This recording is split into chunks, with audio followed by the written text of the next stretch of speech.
News Radio 840 WHAS. Good Sunday morning. Bob Sokoler, the Louisville Real Estate Show, here with you till the top of the hour.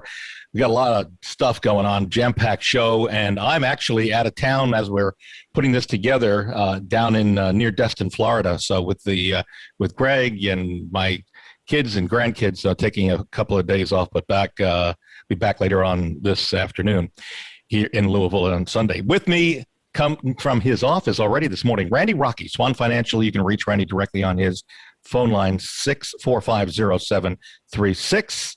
Good to have you here, Mr. Rocky. Also here. Good morning, Bob. Good morning. Lee Harris, Legal Counsel, Limestone Title and Escrow. And you can reach Lee directly at 649-7964. We got a lot of stuff going on. Let's get right to it. By the way, we're doing one of our COVID shows, and what that basically means is instead of taking your phone calls on the air, because we're limited in resources with this, email me questions. We'll repeat those questions to, in this case, Randy and Lee, and we'll get answers for them.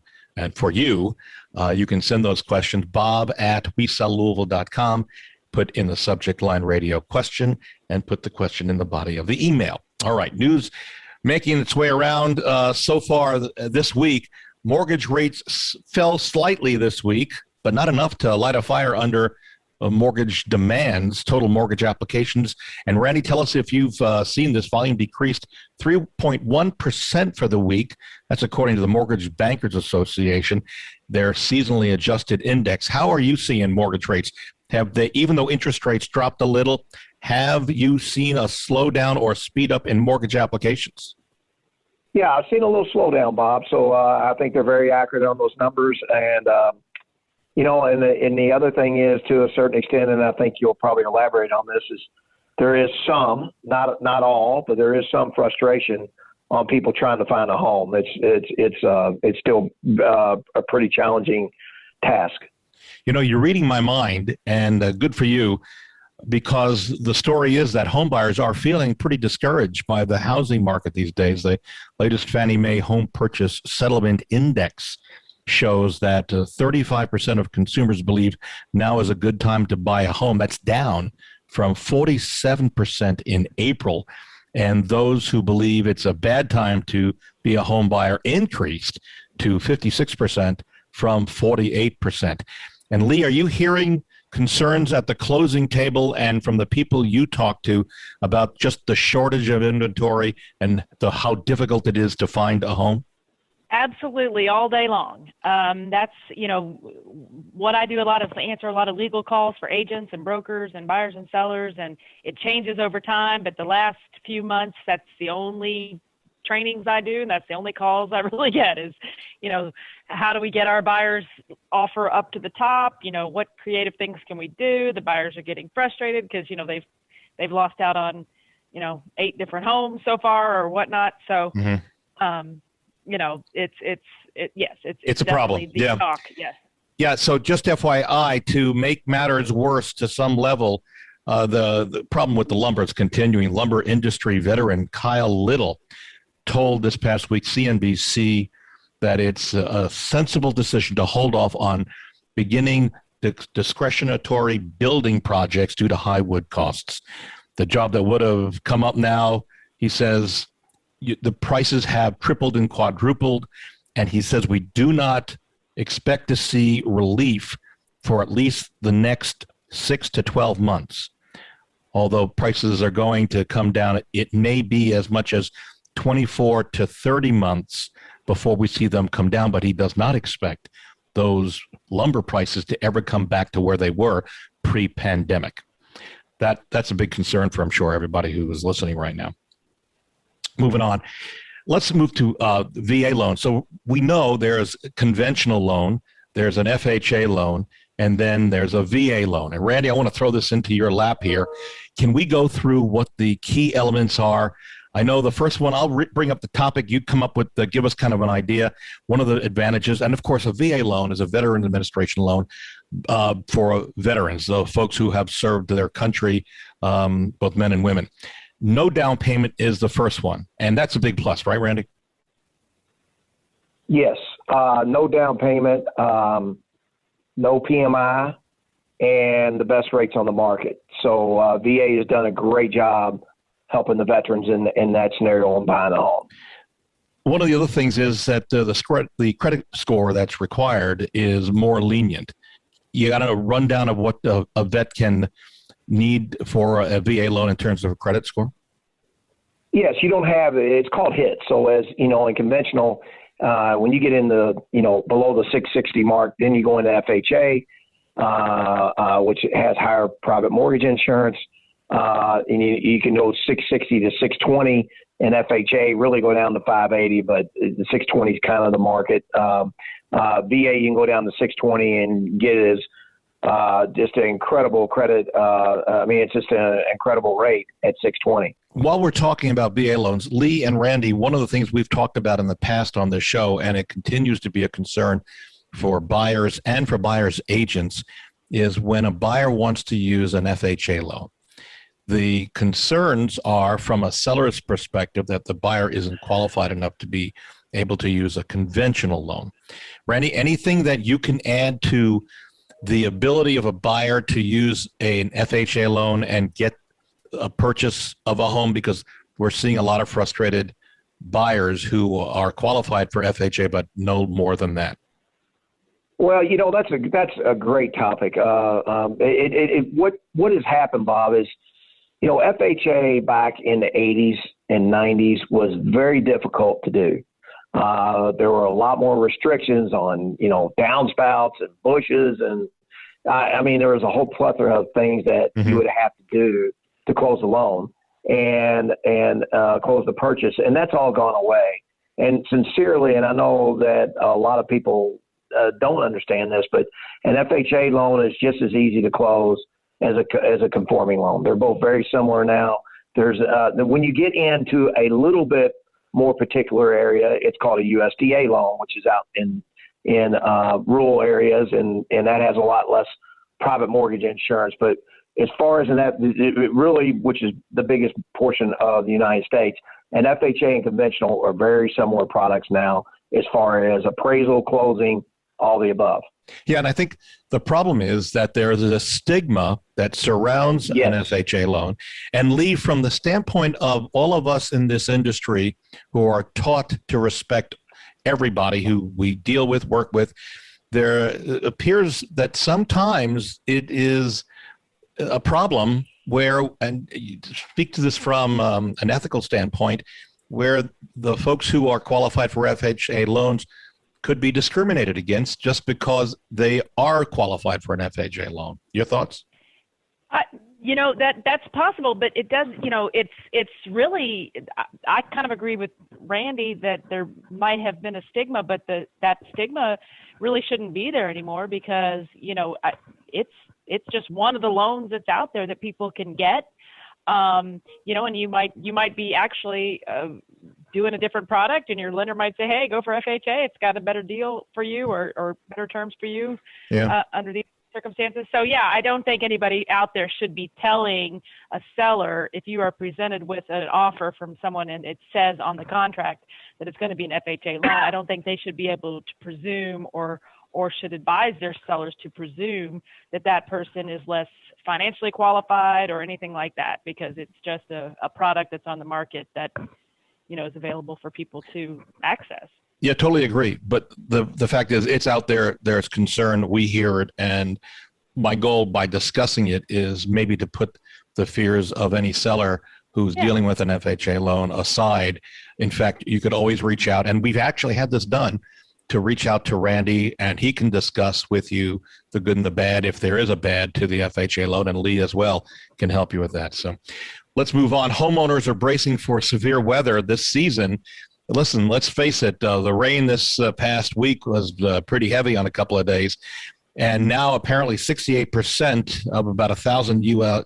adults recently surveyed say they are considering the potential severe weather events when moving to a new place. Luckily, Louisville, we haven't seen tornadoes, hurricanes. We've had some severe winds that jumped off from hurricanes. We've had a couple of tornadoes in the past. Earthquakes, luckily, we really haven't had anything. I remember 10 or 15 years ago with this early morning shaking, a little bit of an earthquake. But for the Louisville area, I think you both agree we're in pretty good shape weather-wise as it stands. Yeah, I mean, Yes. the only thing we really ever have is a tornado here and there, but, we've had that for a long time, so. Yeah, very true. It's always, but when you compare, I'm down in just about Destin, Florida, just off the coast here, and I'm watching. One of the things I love doing is going around looking at home construction, and one of the things I've noticed is most of the homes that are being built down here are being built with concrete block and concrete. There's very few wood stick homes being built because of that potential for hurricanes coming in and knocking everything down. Incidentally, if you're thinking about buying a home or selling a home, now's a great time. And if you want to see what sellers are saying about our team, you can head to LouisvilleSellersTalk.com. That'll give you kind of an insight as to what we do. It gives some background. These are some of our sellers talking about the process. And also, you can go to LouisvilleZillow.com. Those are Zillow reviews that we're pretty proud of, but they're all coming from our clients, both buyers and sellers. We're going to take a break. When we come back, 3 renovations that can help you sell your home faster. That's coming back when come after this break. We want to thank, and we'll bring him back afterwards, Randy Rocky, Swan Financial, 645-0736. Also, Lee Harris, Legal Counsel, Limestone Title and Escrow at 649-7964. You can reach me anytime if you're looking to sell or buy. We have got a bunch of agents who can help you with the buy side. I'll help you with the sell side. You can reach me at 376-5483.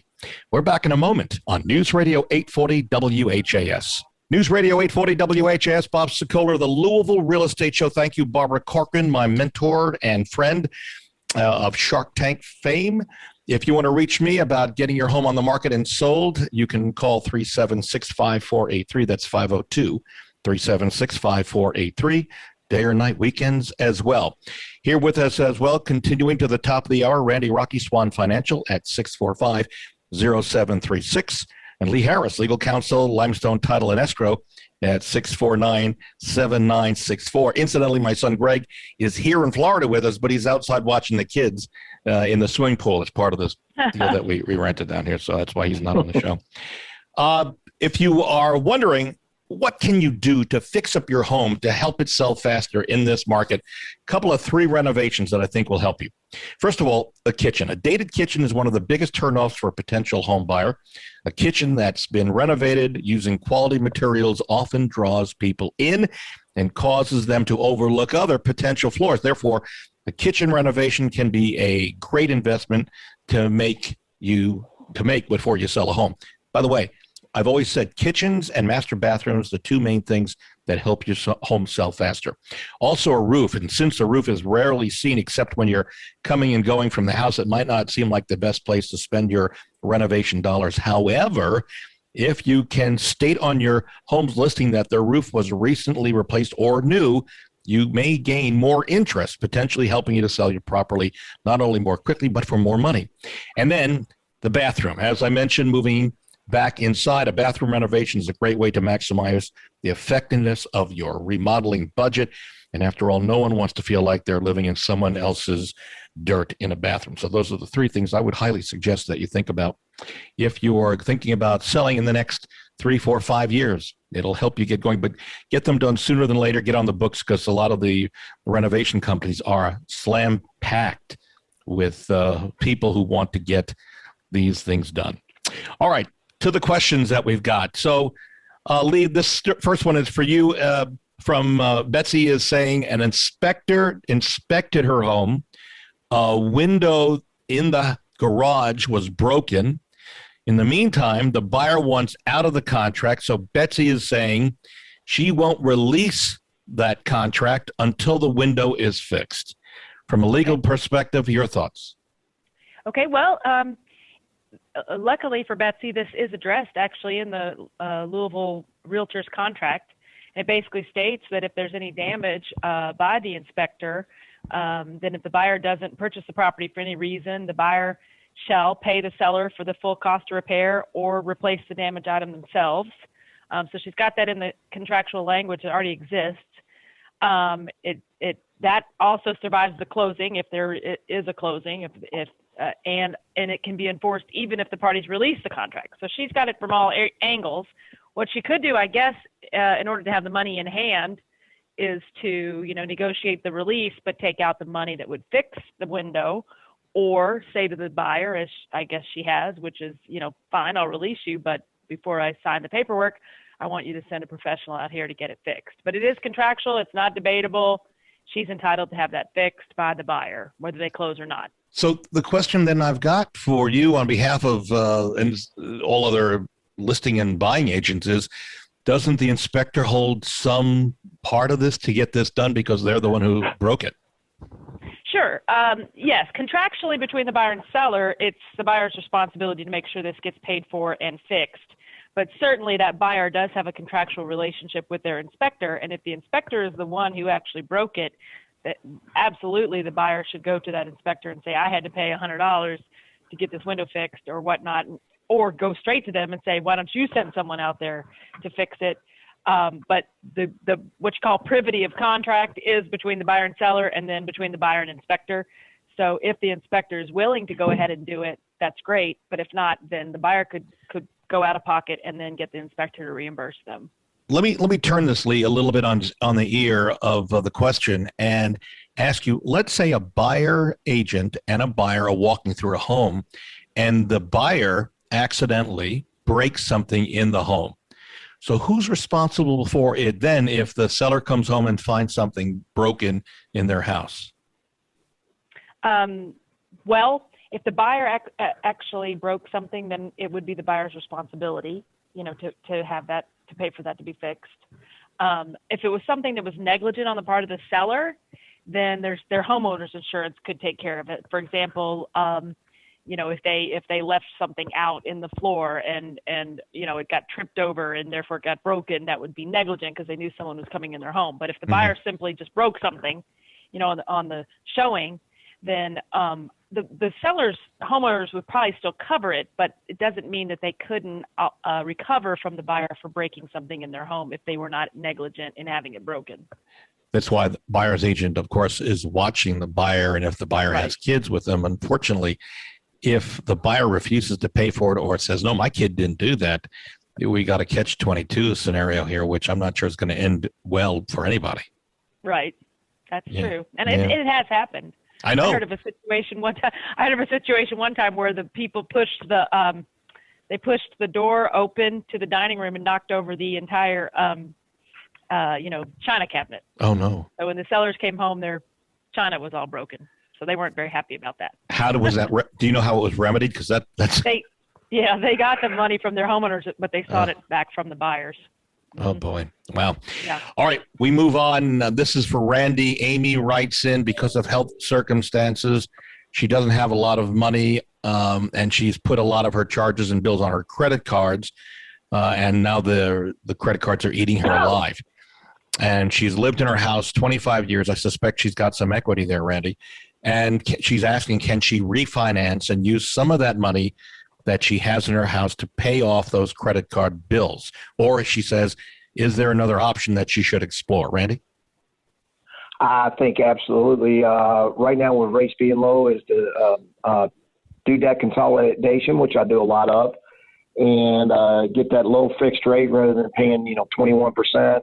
Now you're NMLS number 26362. You're paying about an APR rate of somewhere around in the low threes or high twos, and that is the solution. Yes. Will she run into a problem, Randy, if her credit rating is low because she's got so much debt?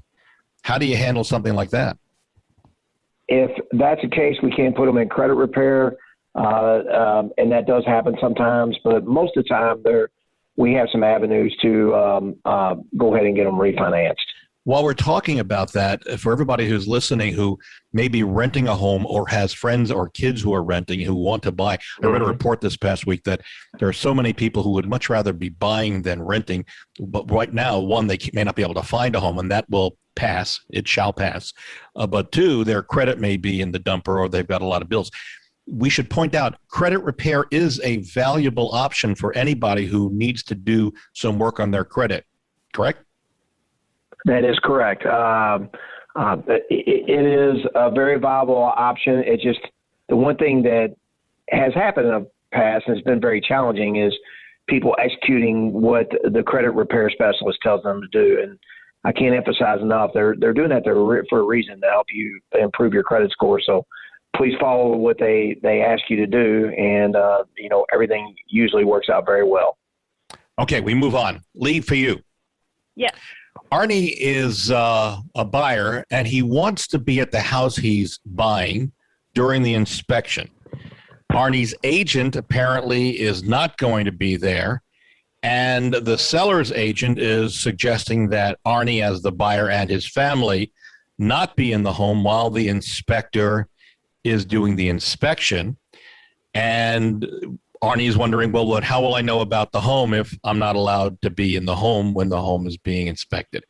So we actually have two questions about that this week. So we'll start with this one, and then we'll move on to the other one. Lee, what are your thoughts to tell Arnie about being in the home if the bar agent is not there while it's being inspected? Well, my thoughts are this, that I can understand that Arnie would want to be there because, your inspector is there to advise you on the things they're finding and explain some things to you that you might want to ask for as far as repairs. And I would feel uncomfortable, I think, as well if I wasn't able to attend. It's much less of a legal issue than it is a contractual liability issue. So I think what if the buyer's agent cannot be there to sort of, as you say before, watch over and make sure, nothing's disturbed or, do their due diligence to watch, the kids and all of that, then I think what they need is just some kind of agreement between the buyer and seller that the seller understands the buyer is going to be there with the inspector, and that,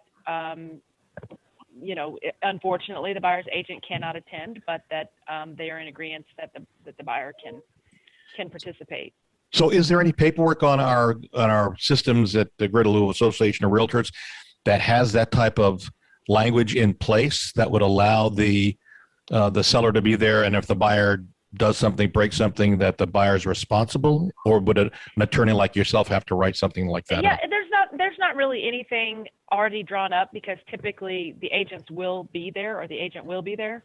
But certainly, I can draft something for them, or certainly the agent could do an addendum. The buyer's agent could send an addendum over, an email over that the parties can agree to, and come to that agreement in writing. Got it. Among the parties, yes. So let me move it forward here. Another question on a similar note is that a seller's father is ill and living in the home that just sold. The buyers want the sellers out of the house while the inspection is going on, but the seller's father cannot move. He's on oxygen. So this creates a whole new set of circumstances. Is it required or is it needed for the sellers not to be home when an inspection's going on if the buyers want the sellers not to be home? Yeah, it's still the seller's home, even though they are under contract and even though the buyers have rights to come in there under the inspection language. If there is a circumstance where they just cannot reasonably be out, if the father can't be out or the family can't be out because he's there, then it's still their home and they certainly have the right to stay. And I think, again, maybe just an email saying, hey, we'll stay out of your hair. You all do your inspections. We're not going to try to bother you, but because of, this health issue, it will not be completely vacant when you're present, and, our father needs to be here.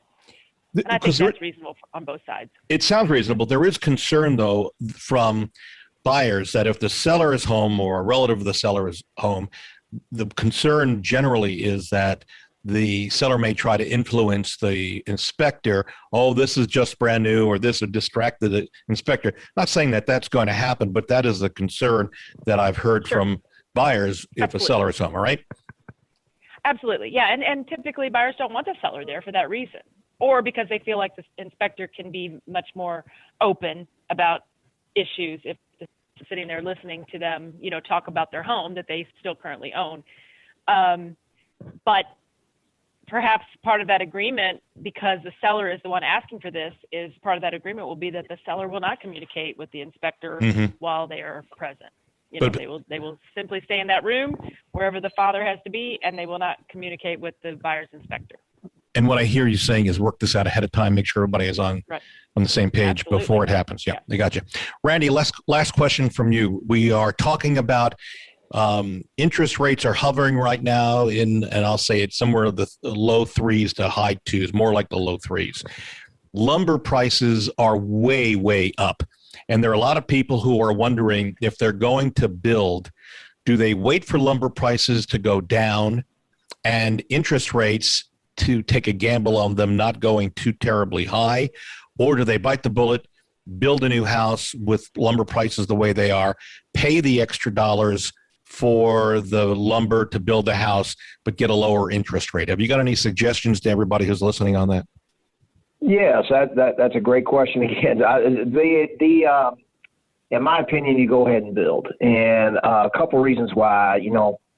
If inflation keeps going like it's going to, I think it's only going to get higher, and obviously the value of the dollar drops, and owning an actual real asset like a piece of property or gold or things of that nature, it comes into play even more. It's more significant. So, and I don't think interest rates are going to go much lower, and I think they got a chance to go higher.